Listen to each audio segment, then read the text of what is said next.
Hello friends, welcome to our channel Nitya education. Lean manufacturing की tool की series में हमारा 7th पार्ट है ये, जिसमें हम बात करेंगे third tool bottleneck analysis. Bottleneck analysis क्या होता है? Basically where the problem is stuck and slow the process. जहाँ पे भी हमारा कहीं प्रोसेस स्लो हो तो उस स्लो का रीजन क्या होता है? कहीं ना कहीं वो बॉटलनेक, ठीक है, मीन्स रुकावट पैदा हो रही है कहीं भी प्रोसेस में या हमारे flow. Okay, so this is used for all industry like service industry, manufacturing industry, everywhere we are using the bottleneck analysis, supply chain management. Okay, तो स्टार्ट करते हैं इसे कि bottleneck analysis होता क्या है, कैसे हम करेंगे, इसके बेनिफिट्स क्या हैं और एक केस स्टडी भी करेंगे जिसके थ्रू हम इसे समझेंगे। ओके, जैसे कि आप पिक्चर्स में भी देख रहे हो कि ट्रैफिक है, नॉर्मल चल रहा है, जैसे ही कंजेस्टेड हो जा रहा है एरिया तो ट्रैफिक को स्लो कर देगा, मीन्स रुकावट पैदा कर देगा। ठीक है, इस तरीके से यहाँ पे आप देख रहे हो 1 बाय 1 निकल रहा है और नेक हम बड़ा कर देंगे तो स्मूथ तो इजीली निकल पाए, इस तरीके से हम समझ सकते हैं। Okay, this is part 7। हम बात करते हैं 25 टूल्स से, जिसमें से हमारा 5S hand on already completed हो चुका है, जो में आपको इसका लिंक मिल जाएगा। नेक्स्ट आज हम बात करें बॉटलनेक एनालिसिस, और जो 10 मोर टूल्स थे उसमें से हमने TQM पे भी वीडियो बना चुके हैं, जो आपको डिस्क्रिप्शन बॉक्स में इसका लिंक मिल जाएगा। ओके, आज बात करेंगे हम बॉटलनेक एनालिसिस पे।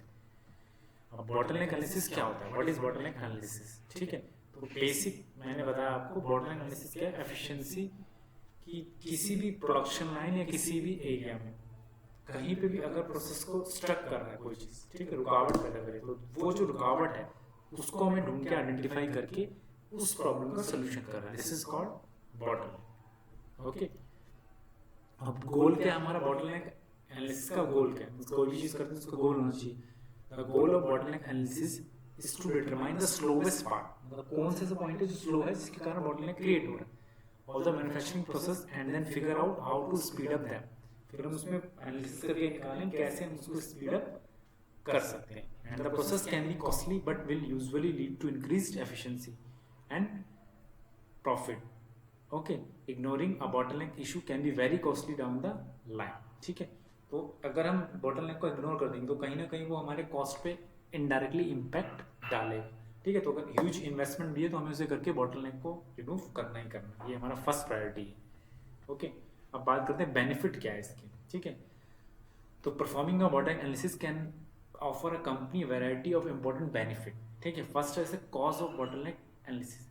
जो बॉटलनेक एनालिसिस करेंगे तो हम उससे कॉजेज फाउंड आउट करेंगे, क्या क्या कॉजेज हैं इसके पीछे जिससे बॉटलनेक क्रिएट हो रहा है। Identify the root cause of bottleneck is required for being able to put it a long term fix.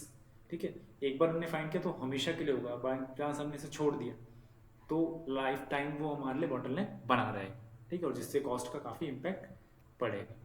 ठीक है, स्ट्रीमलाइन वर्क फ्लो, अगर बॉटलनेक एनालिसिस करेंगे और उसको सॉल्व करेंगे तो हमारा जो फ्लो है विदाउट एनी स्टैग्नेशन वो चलता है, जैसे नदी की धारा होती है, विदाउट अगर उसके बीच में कुछ ना हो तो सीधा फ्लो करती रहती है, तो इस तरीके से कंटिन्यूस फ्लो बना रहेगा।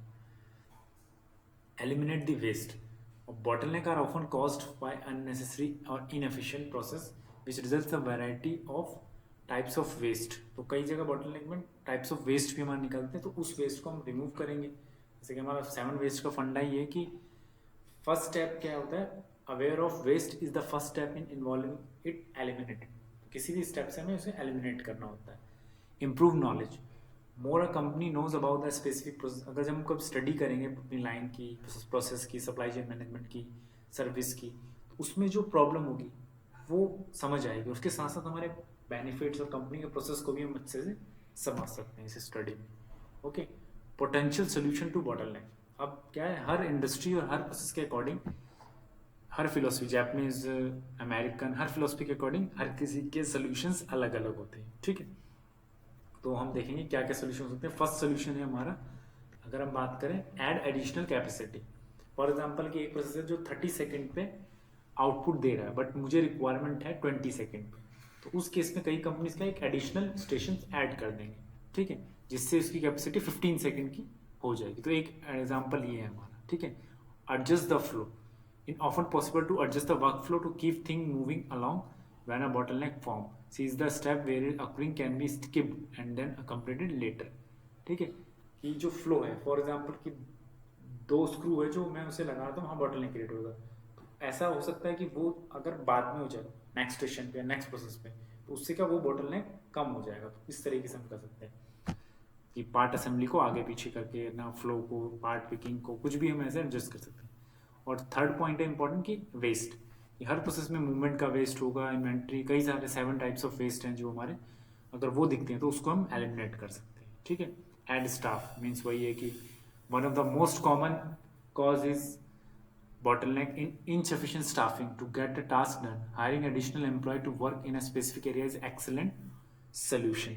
ठीक है, कि कहीं पे अगर मैन पावर की शॉर्टेज है, वो भी हमारा बॉटलनेक क्रिएट कर रहा है कि लाइक 40 सेकंड का काम है और उस पर एक मैन पावर लगाई और आउटपुट आपने 30 सेकंड का रिक्वायर्ड है, तो वहाँ पे वो प्रॉपर नहीं है।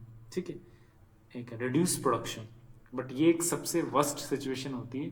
अगर बॉटलनेक क्रिएट हो रहा है तो हम उसको रिड्यूस प्रोडक्शन को रिड्यूस कर सकते हैं। ठीक है, ये गलत है मगर, बट कई जगह ये भी यूज़ किया जाता है। While this typically not a good long term solution, it is better to reduce the production rather than to have a huge amount of inventory building up along the production line. It may be possible to send employee home, otherwise cut cost while the root cause of the bottleneck is addressed. ठीक है, उसके main problem के according हमें करना है। अब बात करते हैं केस स्टडी है हमारे सामने। ये कुछ 4 मशीन्स है, मशीन 1 2 3 4। ओके, तो यहाँ पे पार्ट निकल रहा है, यहाँ पे कुछ क्रिएट कर रहे हैं। ठीक है, तो 4 क्वांटिटी 1 मिनट में निकाल रही है, ये भी 4 क्वांटिटी, ये 3 क्वांटिटी और ये 5 क्वांटिटी। तो अगर मैक्सिमम देखें तो ये निकाल रही है, मिनिमम देखें तो ये वाली मशीन 3। तो अब इसके अकॉर्डिंग हम समझते हैं बॉटलनेक क्या होता है। उसमें 2 टर्म्स होती हैं हमारी, बॉटलनेक एंड कैपेसिटी। ठीक है, तो बॉटलनेक प्रोसेस क्या है हमारा और कैपेसिटी ऑफ लाइन क्या है। ठीक है, बट कैपेसिटी जानने से पहले हम देखेंगे कैपेसिटी ऑफ मशीन। ठीक है, तो मैंने एक एग्जांपल लिया, 60 मिनट का टाइम लिया, उसके अकॉर्डिंग हम मशीन वाइज हम कैलकुलेशन करते हैं। तो time 60 minute, 4 quantity in 60 minute. ठीक है, मीन्स 1 मिनट में 4 क्वांटिटी है, तो 60 मिनट में कितनी होगी 240। तो इसी तरीके से मैंने कैलकुलेशन किया, तो मशीन 1 की हो गई 240, मशीन 2 की भी 240 सेम है, मशीन 3 की कितनी हो गई 180 कैपेसिटी, एंड मशीन 5 क्वांटिटी पर मिनट जो दे रही है मशीन 4, उसकी कैपेसिटी हो गई 300। तो अगर मैं इंडिविजुअल मशीन वाइज कैपेसिटी देखूँ तो 300 is a maximum and machine 3 is minimum 180। ठीक है, अब हम देखें कि लाइन की कैपेसिटी क्या होगी, जो हमारा पूरे 60 मिनट का आउटपुट रहेगा वो कितना होगा। Just think about how much is 240 180 300, let's think. Okay, अब इसमें देखें जो दोनों क्वेश्चन थे उनके आंसर है। बॉटलनेक प्रोसेस है हमारा यहाँ पे मशीन 3 जो दे रही है हमारे 3 क्वांटिटी पर मिनट, और कैपेसिटी ऑफ लाइन भी कितनी है हमारी 180 क्वांटिटी पर आवर। वो कैसे हम समझते हैं कि जैसे यहाँ से हमारा निकला 240, यहाँ से भी निकला 240, अब 240 पे जब इसने प्रोसेस किया तो इसका आउटपुट कितना रहा 180, इसी 180 को इसने प्रोसेस किया तो इसका भी फाइनल आउटपुट क्या रहा 180। ठीक है, इस कंडीशन में हमारा मैक्सिमम आउटपुट रहेगा लाइन का 180 पर आवर। ठीक है, और बॉटलनेक प्रोसेस कौन सा है हमारा मशीन 3। ठीक है, तो अब यहाँ पे हम इसमें क्या कर सकते हैं, या तो इन्वेंट्री क्रिएट करें, ठीक है, अगले प्रोसेस में जो वो अपना काम कर सके पूरा पूरा। ठीक है, जितना हमारी रिक्वायरमेंट है, या मशीन 3 की जगह पे हम एडिशनल वर्क फोर्स या वर्क डिस्ट्रीब्यूशन या मशीन टाइम या 2 मशीनें ऐड करें, तो वो सारे जो सोल्यूशन थे वो हम यहाँ पे यूज कर सकते हैं as per the situation. Okay, तो इसके बाद क्या, बॉटलनेक एनालिसिस तो हमने कर लिया, बट सबसे पहले इसे जानना कि कैसे हम सोल्यूशन करेंगे और कैसे हम देखेंगे कि कैसा बॉटलनेक है और कहाँ से हम उसे जज कर सकते हैं। तो उसके लिए क्या, training to watch for bottleneck. तो सबसे पहले हमें क्या होना चाहिए, training is important part of the analysis. तो हमें ट्रेनिंग देनी चाहिए अपने एम्प्लॉयज़ को कि बॉटलनेक को वॉच कैसे करेंगे। ठीक है, तो उसके लिए क्या है, trouble keeping up. If one particular department or step in workflow process is constantly saying that they have to work extremely hard just to keep up and they don't have this issue, it is early a sign of problem. Taking this type of issue seriously can help to avoid serious bottleneck. ठीक है, कई बार ऐसा होता है कि हम कर रहे हैं बट हो नहीं रहा, ये भी एक इशू है, तो उसको भी हमें सॉल्व करके जज करना। तो सबसे पहला पॉइंट ट्रेनिंग का यही कि हमें कीपिंग अप, लगातार प्रॉब्लम्स को ढूंढना है। ठीक है, और देखते रहना ताकि उसके हम मेन बॉटलनेक को समझ पाए। शफलिंग स्टाफिंग, ठीक है, If a floor manager needs to take staffing from one area of the facility and move to the another, help keep up, this can another sign of a problem. While shuffling staff can be an effective temporary solution, it usually shouldn't be seen as a long term fix.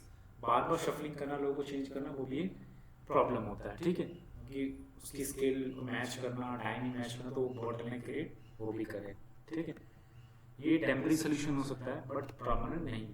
Specific impact area from the short staff, ठीक है, तो अगर staff short है तो उस case में भी employ from a specific area call in sick और टेक अ वेकेशन, लीव हो जाता है तो अनडिजिबल बर्डन आता है, तो other team member result is bottleneck. तो क्या हो गया, मैंने 3 बंदों का हम 2 बोले, तो उससे भी 2 बॉटलनेक क्रिएट हो सकता है, ठीक है। तो ये कुछ प्रॉब्लम्स है जो हमें सोल्यूशन ढूंढ के इनसे बॉटलनेक को हम फिनिश कर सकते हैं, ठीक है। जनरल केस में listening to the concern of employ can be one of the best way to discover potential issues. Employ are typically the first to notice that there are potential problem. तो कुछ भी problem हो, हमें जो employ work कर रहा है shop floor पर, उससे अगर डिस्कस करेंगे तो ज़्यादातर उस प्रोसेस को देख रहा है, उस चीज़ों को भी हमें ग्रैप्स करके उसका सोल्यूशन ढूंढना चाहिए, ठीक है।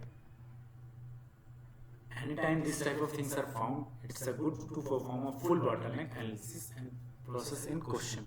हमेशा में आस्क करना है कि why, 5 why and 1 h का हमेशा इस्तेमाल करना है किसी भी एनालिसिस को करने के लिए। Okay, then thanks for watching our channel Nitya Education. If you like our video, please like, share and subscribe our channel, and comment section, comment your point and improve it. Thank you all of you.